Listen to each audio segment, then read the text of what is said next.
Hello there and welcome to the Nightline. I am Razi Ahmad. And I'm Shira Abang Mansour. Let's get right to the news.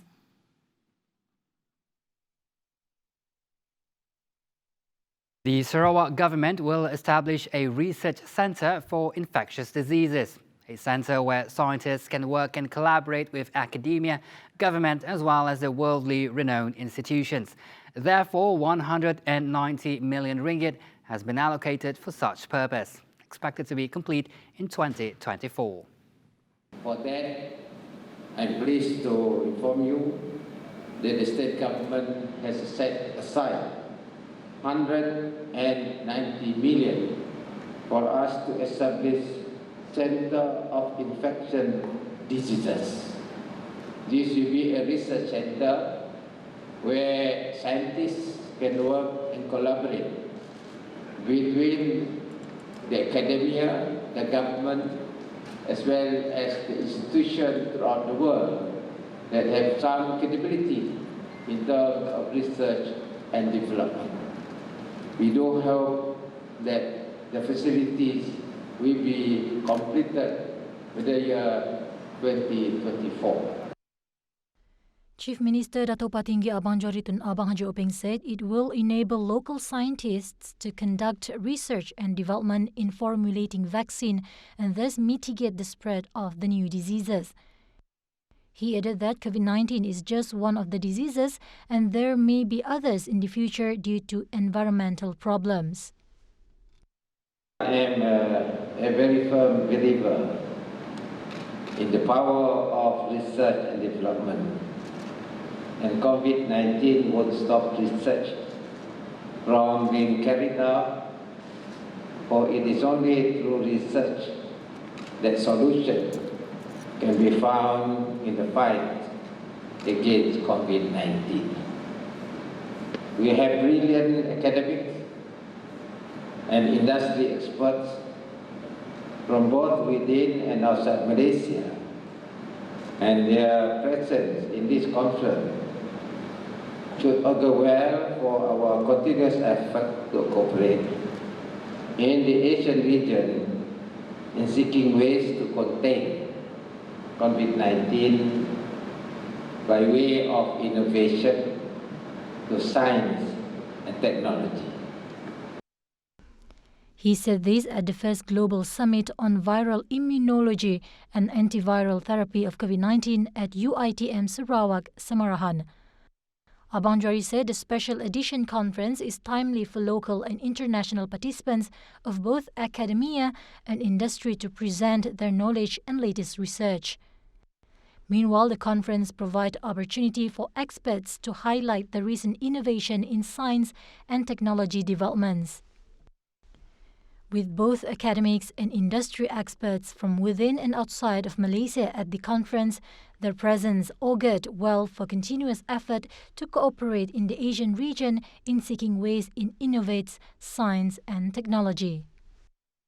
Melalui kerjasama dengan pihak China yang beberapa universiti di China, ia memberi peluang bagi kita untuk menjaring hubungan dan juga mempergiatkan aktiviti penyelidikan antara dua pihak. Ini merupakan satu win-win punya strategi di mana mereka boleh menyumbangkan kepakaran mereka dan juga teknik-teknik yang terbaru lah. So kita akan sama-sama belajar antara satu sama lain supaya kita boleh menghasilkan lebih banyak produk yang inovatif yang boleh memanfaatkan sedunia lah. Hopefully this is the kickstart for another conference happen in Sarawak, especially bilanya melibatkan the collaboration between Sarawak and then China and as well as Indonesia in the conference. Hopefully the transfer of knowledge in the city or among the society is not stopped because of COVID.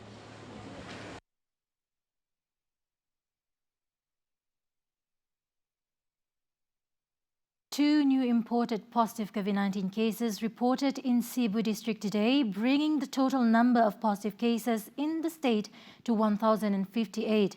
The cases involved two local men who had returned from Romania via Qatar on November 8th and arrived in Kuala Lumpur on November 9th. The Sarawak State Disaster Management Committee said the duo then returned to Sarawak via Miri Airport before touching down at Sibu Airport on November 23rd. The two cases are among the Malaysian workers in the oil and gas industry in Romania who were stranded and not paid their salary. The committee said both cases have been categorized as Import A as they were infected while overseas. Meanwhile, Kuching district has been declared as orange zone following the drop in the new positive COVID-19 cases. The district has recorded 37 cases, which is locally transmitted in the past 14 days.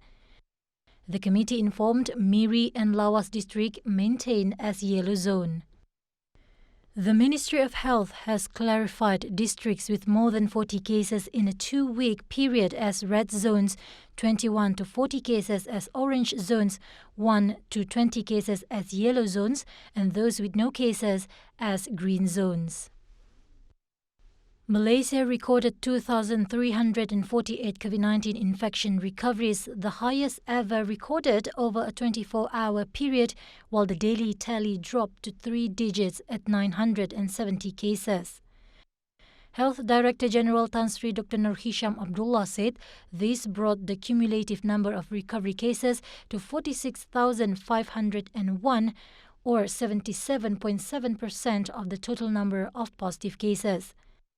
He said the cumulative total of positive cases in the country now stands at 59,817, with 12,971 being active infectivity cases.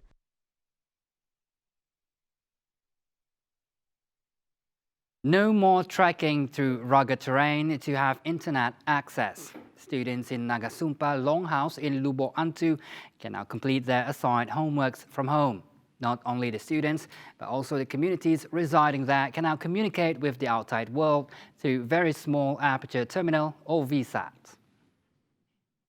According to SMA General Manager Dr. Zaidi Razak, as a continuation of this initiative, SMA will continue efforts at linking urban, rural and nation, which targeted villages such as Nanga Jambu on this upcoming February 2021.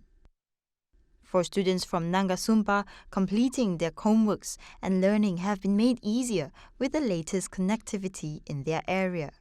Saya dapat menerima tugasan dari WhatsApp dan dapat mengikuti kelas online. Kami dapat bertanya terus kepada cikgu menggunakan WhatsApp kalau kami tidak faham tentang soalan. Meanwhile, for Fraser Dugat, who also enjoys the benefit, said this provides a new opportunity for him to operate his business online, expanding it to a wider market without having to commute to the city by boat. Dengan kemudahan ini, saya dapat menjual kraft tangan melalui online dan kami tidak perlu turun ke bandar menggunakan perahu untuk mendapatkan internet.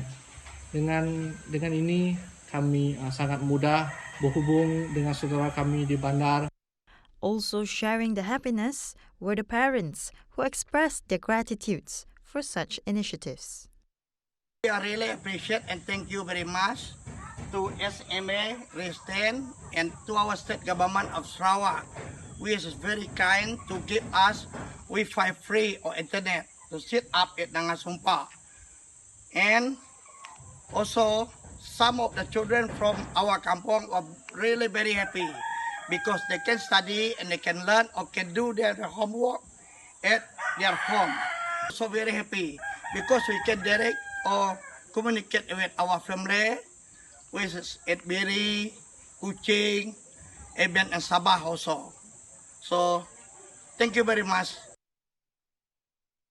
Jadi, mari saya terima kasih ngagai SMA ke udah mari kami welfare ngagai rumah panjai kami di Nanga Sumpa tu. Jadi kami meribusai terima kasih ngagai kerjaan negeri Sarawak udah meri kami welfare tu awak kami tu boleh berjaku ngau orang di luar negeri dan nya utai ke penguntung kami lebih ge baka nemia ke nadai bersekolah tu tadi ia boleh ngena internet ngadu ke pelajar sedaya.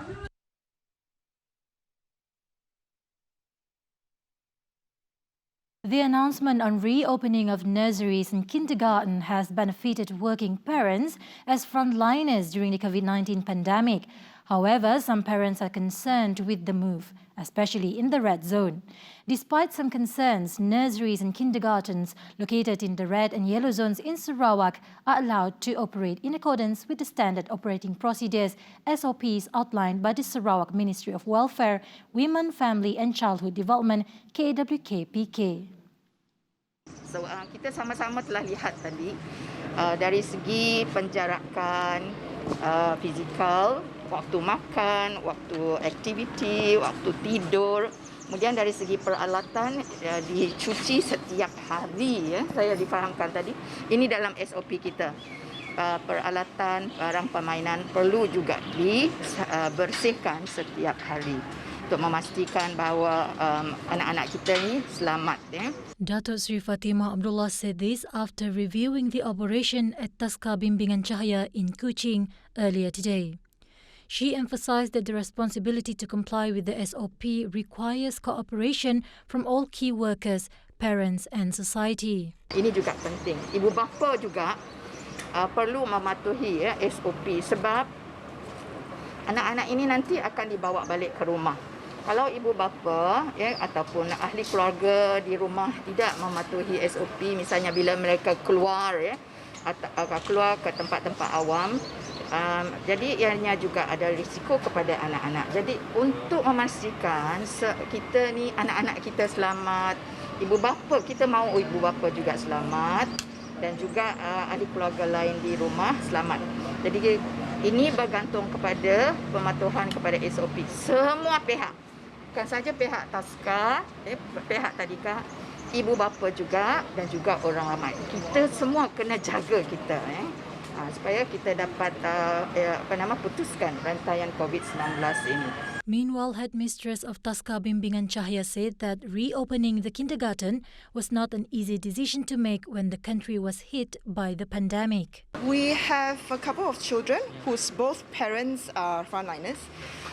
If we do not open, these children are going to be sent to babysitters or nannies or private or even strangers.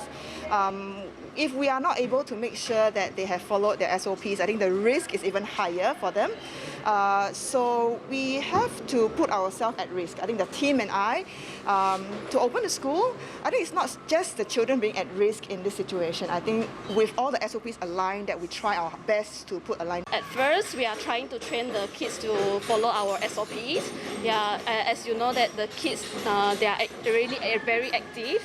So we are trying to train them to put their mask on, even for the bigger kids. So even though they wanted to take off their mask all the time, but we just try to train them, if they can, then they have to put on their mask.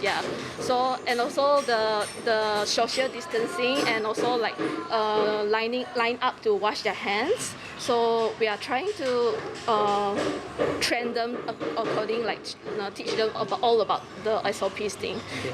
So the good thing is they try to follow all what we teach them. Top Glove Corporation Berhad expects its revenue for its fiscal year ending on August 31st, 2021 to be affected by as much as 3%. This is following the temporary suspension of its factory operations in Klang, Selangor. On Monday, the world's biggest rubber glove manufacturer had announced the temporary suspension of its manufacturing facilities to allow for further COVID-19 screening and quarantine of its workers following a surge in COVID-19 cases among them. According to CGS-CIMB, assuming all 28 plants in Klang are not operational for a duration of 2 weeks, it is estimated that the impact on net profit forecast for fiscal year 2021 will be minus 1.9%. And for every week that all 28 plants are non-operational, the net profit estimate for Top Glove will be reduced by another 0.9%. It estimated that Top Glove's factories in Klang, Selangor account for an estimated 50% of its total production capacity of 90 billion pieces per annum. Right. The government will look into examining new taxes that are appropriate, besides the introduction of the Goods and Services Tax, or GST. Finance Minister Tengku Datuk Seri Zafrul Abdul Aziz said that the introduction of any new taxes will only be implemented when the economy has recovered. Tapi buat masa ini, semasa negara dalam proses melalui pemulihan ekonomi ni, we are going through the economic recovery ni, saya rasa tidak sesuai lah kita membuat cukai yang baru pada masa ini. Mungkin insyaAllah bila ekonomi telah pulih semula, kita dapat mengkaji kajian yang dibuat sekarang, we can lihatlah apakah yang bagus untuk diumumkan berkenaan cukai ini. During an interview with the Terengganu Strategic and Integrity Institute on Budget 2021 COVID-19 budget survival, he also said that apart from increasing revenue, the government was also committed to reducing the country's debt from 60%, expanding on the high-impact sector. Zafrul also added that the committee is to review the new taxation system that was set up at end 2019. This is in line with reducing the leakages in the shadow economy, whose size is now estimated at 21% of the gross domestic product, or GDP. As the country is in the process of an economic recovery, the finance minister stated that it was not appropriate for the government to implement a new tax. Meanwhile, according to the senior lecturer, Dr. Fung Chong Yan, the indirects such as GST is better than direct taxes such as income tax. This is because the GST tax is only charged in every spending by individuals. However, he said it is important for a country to have zero or exclusion of GST on essential goods, as it will not burden the low income. Therefore, he hoped these aspects could be well managed by the government before deciding to return the GST. Meanwhile, for socio-political analyst of University of Malaya, or UM, Dr. Awang Azman Awang Pawi, the government needs to be more careful before implementing the new tax, and it cannot be done hastily as it can cause confusion to the people. Pada tahun 2018, apabila GST telah diperkenalkan dan tidak diberikan pencerahan hingga ke akar umbi, menyebabkan rakyat jadi keliru. Keliru maksudnya mereka terdedah kepada propaganda daripada pembangkang, pencerahan atau maklumat diterima tidak lengkap, tidak memuaskan hati kerana tidak menyuruh, dan ini menyebabkan pihak rakyat berasa keliru dan akhirnya menolak kerajaan. Rakyat sedang bergelut dengan ketidaktentuan ekonomi dan sewajarnya kerajaan membantu mengembangkan ekonomi rakyat terlebih dahulu. Untuk cadangan saya, untuk yang next, maksud kamu tadi untuk yang add-on for the service charge kan. So benda tu mungkin kita boleh tengok dulu, tapi kalau saya memang tidak menggalakkan lah, sebab benda tu boleh memberi beban lagi untuk semua pengguna lah, maksud saya semua penduduk lain. Itu yang saya rasa lah. So from my opinion, actually GST is more transparent and is, I think for the consumer is better because we can see it in every transaction. So for me, I think if we re-implement GST will be better than the current situation. So, but it has to be clear. It don't like for the merchants and the consumer.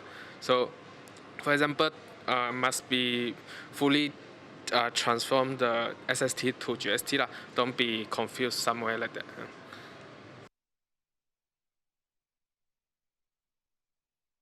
Inspector General of Police IGP Tan Sri Abdul Hamid Badoor expressed the hope that the Dewan Rakyat will approve the 2021 budget to enable the Royal Malaysia Police PDRM to maintain security and public order.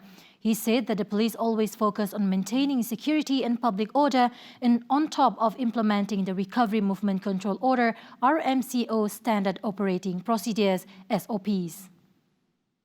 Abdul Hamid also expressed confidence that political leaders will play their respective roles with maturity and sense of responsibility for the budget to be approved. Previously, the Royal Malaysia Police PDRM reported that an allocation of 17 billion ringgit in the 2021 budget for the Home Ministry will be utilised to beef up national security as well as to further strengthen the services and delivery system of PDRM. Meanwhile, Health Director General Tan Sri Dr. Nur Hisham Abdullah also hopes for the parliamentarians to vote wisely for Budget 2021 for the benefit of the people and the country. Jadi harapan Kementerian Kesihatan adalah agar ahli-ahli parlimen yang telah dipilih rakyat akan mengundi dengan baik dan penuh kebijaksanaan bagi kebaikan sejagat rakyat dan negara di kala negara melalui pandemik COVID-19. Jadi Kementerian Kesihatan yakin mereka faham dengan situasi semasa iaitu pandemik COVID-19 dan situasi kewangan negara dan kita berharap ahli-ahli parlimen akan mengundi dengan bijaksana. The Sarawak Trade and Tourism Office Singapore or STATOS has launched the Promotion Assistance Scheme or PASS as a catalyst to boost the state's economy. The scheme awards up to 10,000 Singapore dollars to qualified Sarawak-based exporters per company per year. STATOS Chairman Tan Sri Dato' Amar Muhammad Murshidi Abdul Ghani in a statement said these grants will assist exporters to get their products and services into Singapore from labelling and packaging to advertising and promotional events. According to him, local entrepreneurs based on STATOS survey may lack knowledge on both overseas opportunities and how to penetrate those markets. As such, the incentive from the assistance scheme will aid entrepreneurs to break the ice when penetrating Singapore's market and henceforth build confidence and experience in small and medium enterprises, SMEs, to independently pursue new business.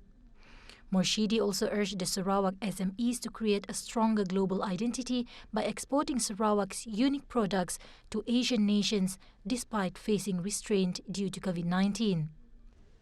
According to Murshidi, STATOS, with full backing from the Sarawak government, has become the region's premier communication hub between business communities in Sarawak and Singapore and a significant economic driver.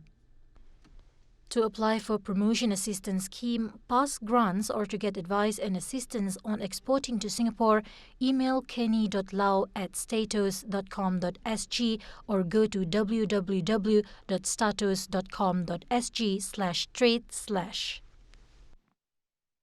Young Designer Training Program, POYOT, has successfully developed talented graduates to be successful young designers in the cultivation of furniture design. The program was introduced by the Sarawak Timber Industry Development Corporation. Since 2017, Pusaka has trained 21 graduates, with 15 of them undergo training at the Faculty of Arts, Design at the Bandung Institute of Technology, ITB, in Bandung, Indonesia. In year 2020, ITB is now training 9 new graduates who are expected to finish training in the middle of next year. Deputy Chief Minister Dato' Amar Awang Tengah Ali Ahsan said, the training provided by ITB has made the young designers get more experience in producing furniture for the international market. He, who is also chairman of the management board of Pusaka, 6 graduates from the first group who have completed the training are working in a furniture company in Sarawak. This training program was developed in conjunction with the Heritage Mission to transform the wood industry into a high-value industry, especially furniture, before the year 2030. Since its implementation, the Inheritance has also participated in the Furniture and Design exhibition in India, Australia and Dubai, which aims to build branding, network and relations with international designers, and community. The Special Affairs Department, JASA, is rebranded as the Department of Communication and Community, or JCOM, with different roles and functions. Minister of Communications and Multimedia, KKMM, Dato' Saifuddin Abdullah, said the goal of JCOM is to establish two-way communication between the government and the people. This includes presenting an accurate and authentic government information other than receiving opinions and feedback from the people. Kaedah yang digunakan ialah dengan cara membangunkan komuniti, khususnya di peringkat akar umbi yang mengamalkan budaya ilmu, berkemahiran digital dan menghayati makna dan fokus patriotisme dengan menggunakan pendekatan pengupayaan komuniti. Tugas utama JCOM pada masa ini ialah melaksanakan komunikasi strategi pembudayaan norma baharu pandemik COVID-19. JCOM berbeza dengan Japan atau Jabatan Penerangan kerana Jabatan Penerangan memberi kefahaman mengenai sesuatu dasar, program dan inisiatif kerajaan dengan memberi keutamaan kepada komunikasi. He said so at the 2021 Supply Bill debate at the Dewan Rakyat on Wednesday. Meanwhile, on answering the question from Bayan Baru Member of Parliament, Sim Tsetin, about the department's allegation on being a propaganda agent, Saifuddin guarantees JCOM is not a propaganda machine. Saya bagi jaminan bahawa JCOM bukan mesin propaganda. Proses mengikut JPA ada kriteria dan kriteria utama would be IT savvy dengan izin. Dan saya bagi jaminan ketua pengarah dan timbalan ketua pengarah tidak akan dilantik daripada orang politik. Dia harus kombinasi profesional dan pegawai tadbir yang baik dan bersasiah. Menteri, bolehkah Menteri? And that concludes the Nightline. Right, Razi? Right, Shira. As always, thank you for joining us. I'm Razi Ahmed. And I'm Shira Mansur. Thank you for joining us. We'll see you next time. Have a good night. Cheers.